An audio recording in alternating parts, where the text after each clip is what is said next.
రాజధాని ప్రాంతం నుండి మద్దతు ఇచ్చినటువంటి ప్రముఖులకి నాలాంటి కార్యకర్తలకి ధన్యవాదాలు తెలియజేయడానికి వచ్చినటువంటి మన పోరాట యోధులు స్వరాజ్యరావు గారు, అలాగే రాజశేఖర రెడ్డి గారు, ఆకుల ఉమామహేశ్వర గారు, కొమ్మినేని సత్యం గారు, సాంబశివరావు, గణేష్ గారు, కిరణ్ గారు, చలపతిరావు గారు, ఇతర పెద్దలందరూ కూడా నేను హృదయపూర్వక ధన్యవాదాలు తెలియజేస్తూ, ఇది రాష్ట్ర రాజకీయాలను మలుపు తిప్పిన ఉద్యమం ఏదైనా ఉందంటే అది అమరావతి రైతుల పోరాటం.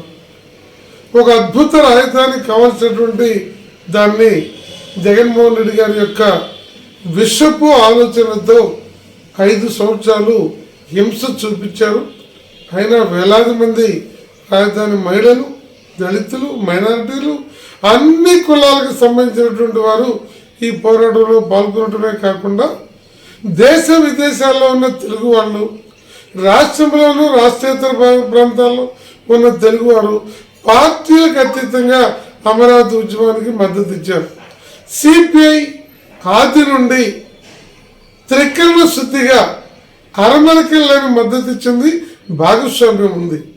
ఇది 52, 53లోనే విజయవాడ, గుంటూరు మధ్య రాజధాని కావాలని నిర్ణయించిన పార్టీ సిపిఐ పార్టీ.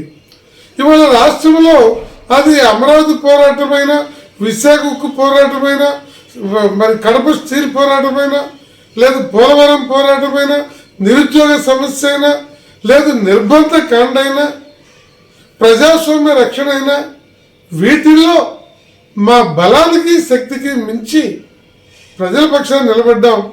అలాంటి కీర్తి ప్రతిష్టలు సిపిఐ పార్టీకి ఈరోజు ఉన్నాయి. ఎన్నికల ఫలితాలకు సంబంధించి మన మిత్రులు అడిగినట్టు దానికి కొన్ని ఇబ్బందులు వచ్చినాయి.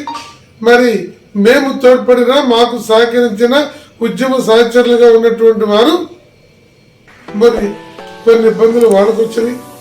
ఏమైనా రాష్ట్రానికి మేలు జరిగింది, ఆ రాష్ట్ర ప్రజలకి మేలు జరిగిన దాంట్లో మేము భాగస్వాములుగా ఉన్నాం. మరి ఈ పోరాటంలో మరి ఆంధ్ర రాష్ట్ర పరిరక్షణ సమితి కానీ, అమరావతి పరిరక్షణ సమితి కానీ, రైతుల ఐక్య కార్యాచరణ కమిటీ కానీ, లేదా శివాడి గారు, తిరుపతిరావు గారు, శ్రీనివాసరావు గారు, గొలికిపూడి, అలాగే సుధాకర్ గారు, స్వరాజ్యరావు గారు, ఇంకా అనేక మంది, రామారావు గారు, వీళ్ళందరూ కూడా కీలకమైన పాత్ర పోషించారు.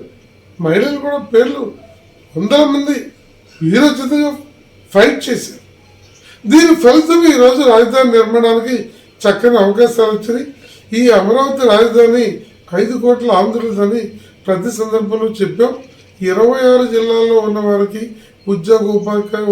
ఉపాధి అవకాశాలు కల్పించడంతో పాటు పారిశ్రామికీకరణకు వచ్చే ప్రతి అవకాశాన్ని ఉపయోగించుకోవాలి.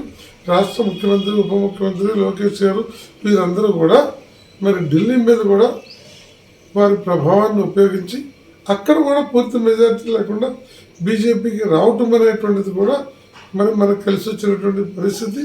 వీటన్నిటిని ఉపయోగించుకొని రాష్ట్ర భవిష్యత్తు చక్కగా తీర్చిదిద్దుకోవాలి. అలా మంచికి సంబంధించి, పునర్నిర్మాణానికి సంబంధించి దాంట్లో సిపిఐ పార్టీ సానుకూలమైనటువంటి వైఖరితో ఉంటుందని చెప్పి తెలియజేస్తూ, ఈ కక్షలు కార్పణ్యాలకు అతీతంగా రాష్ట్రాన్ని ముందుకు తీసుకెళ్తారనే ఒక నమ్మకం చంద్రబాబు గారి మీద రాష్ట్ర ప్రజలందరూ పెట్టుకున్నారు.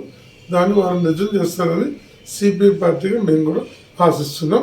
అలాగే ఈ ఉద్యమంలో పాల్గొన్న ప్రతి ఒక్కరికి ఈ సందర్భంగా జేజేలు పలుకుతూ మరి ఈరోజు అందరినీ కలవడానికి వచ్చినటువంటి పెద్దలందరూ కూడా అభినందనలు.